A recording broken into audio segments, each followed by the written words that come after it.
Okay, so Sir Charles, these are the available lots for Block 3.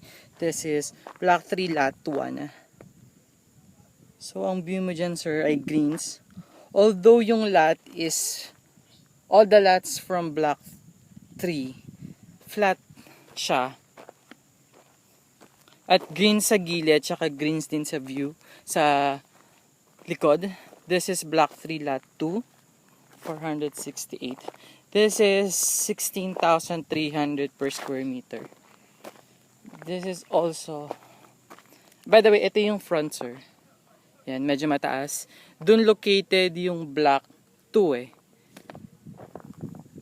So, this is Block 3. Available yan sir.